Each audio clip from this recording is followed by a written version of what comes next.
All right, Nick Archibald here from the Top 40 on 5, bringing you yet another, the story behind our favorite songs here at 5FM, and it excites me a lot because this is a banger, okay? I'm here with Russell from Shortstraw. Russell, thanks so much for for allowing us in your space. We're in the place where you record, is that correct? Thanks, yeah, it's certainly not our space, but we consider it our home. It's High C Studios, where awesome. I think on the first album where we're sitting right now was like a little Wendy House shed, and so we've watched him with every album that goes by. Jacques from High Seas gets better and better. You can see all his trophies in the background, and it's our home. Yeah, we rehearse here, we write and record. It just might be my favorite place.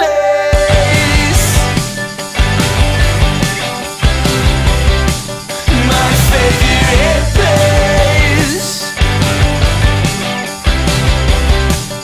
My favorite place. You know, Shortstraw has been around a long time and has always been at the forefront of, you know, indie rock in South Africa, and everyone loves their tunes. You know, it's iconic. Like the sound for me, and particularly in the song that we're going to talk about today, the use of guitar and like the iconic guitars throughout all your songs. Talk to me about like the process of writing as a band. How does it happen? Does it come to you in your sleep? Does it, I don't know, do you hear it while you're in the shower? I don't know. Yeah, so every band's a little different. For us, we need to do it together. So it's usually over in a room like that rehearsal room there, where we just make a lot of noise and people try things, people play. We might go, okay, cool, that's cool, roll with that.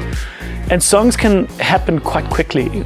People talk about this, and for us it's quite similar, where you could write the majority of a song in 40 minutes.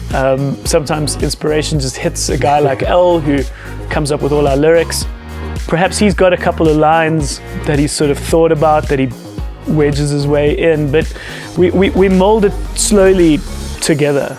And I think that's always been quite fun about our process, is that it's always been very jammed out and always together. She leaves me feeling like I've lost control, as if I hadn't really lost enough. But what is it saying? Life is for living. Sounds like some bullshit to me. So I want to talk about my favorite place. Cool. Right now it is Hout. Well, it's lovely because it's been out for a while, and it's cool that people still dig it, because it was the first single of the new album. You spoke about being together. For me, one of the coolest things, and what immediately screams Shortstraw for me in this track specifically, is the beginning guitar riff.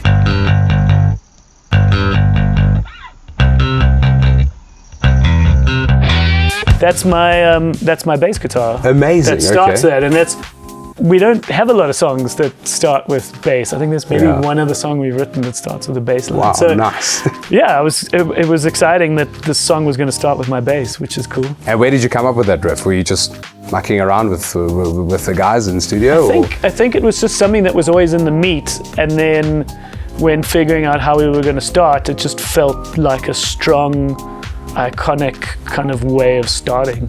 And you know, usually a guitar would start, and it was just cool that it just somehow turned out to be me. And then building on from that, so you build onto your bass guitar, you build the lyrics. You're saying Al sort of sits down with the lyrics. Did he go away and write that? Did you all sort of throw things at him together? No, he usually has the lyrics kind of figured out all on his own, and I think my Girls Got Hands Like Ice Cubes, I think that was what sort of started it. I think he had that line, and he somehow managed to figure that out. It's a funny one, especially with lyrics, but Al is quite exceptional when it comes to that stuff. He's got a brilliant mind, and it's a lot to do with his humor as well.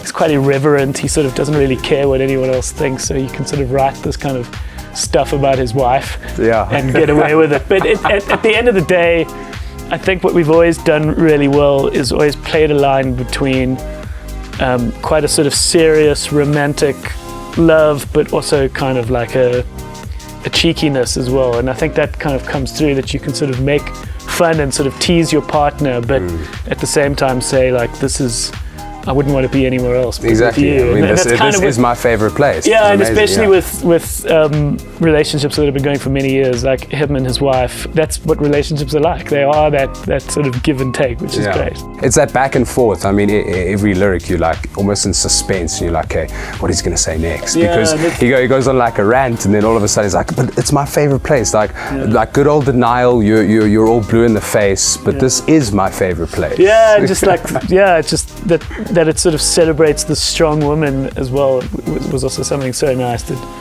you know, you shouldn't mess with this woman, which is great. And then the last one I want to talk about is sort of at the end. It's almost like a screaming mantra. Well, for me, and I like in my car, I'll be screaming this every day. Just keep on trucking. Keep is that on right? trucking. Yeah. Yes. What does that mean? It was because it's provocative. Every day is a new day. Just keep on trucking. Every day is a new day. Just keep on trucking. I think it was the artist's name was Robert Crumb, and he was quite a famous cartoonist, and so it was a very famous cartoon that coined the expression "keep on trucking." Wow. Like keep on going. Like keep on trucking. I love it. Yeah, like keep on going. I think that's what that expression's kind of always come to mean. It's probably a little bit of an old-time expression. But it's a mantra. Like genuinely, I scream shout that. I scream shout most things. Every day is a new day. Every day is a new day, and we love to see it. Yeah. I mean, that's incredible. Thank you so much for welcoming us to this space. I think the one of the interesting parts about it was that we chose that song specifically as the first song off the album, because to us, out of this new album, it felt the most like a sort of comfy blanket that people kind of knew of our music. We do other things on this album, and I think it's definitely evolved and become something special, but that one sort of stuck out as being quite a distinctly Shortstraw song. Yeah. And so that's why we felt like it was the best first song. Yeah, certainly iconic. So things are happening, and they're happening quite soon. I'm talking like 6-7 days time. Yeah. You guys are performing. Yeah, we're out live again. It's lovely, and we've just really enjoyed playing shows again. We're at this point now where we're all quite busy with our lives, with things outside of Shortstraw, but we really wanted to make this show happen because our guitarist Tom is back in town, and we've got a lovely dude called Zam who plays with us when Tom is away, which is now most often. So we're going to have this show where both of them will be on stage. Oh, amazing. Tom will be able to play with us again. Zam will obviously still play with us. So it's just lovely to kind of bring everyone back together, because there's moments happening where Tom's back in South Africa for Jake, the drummer.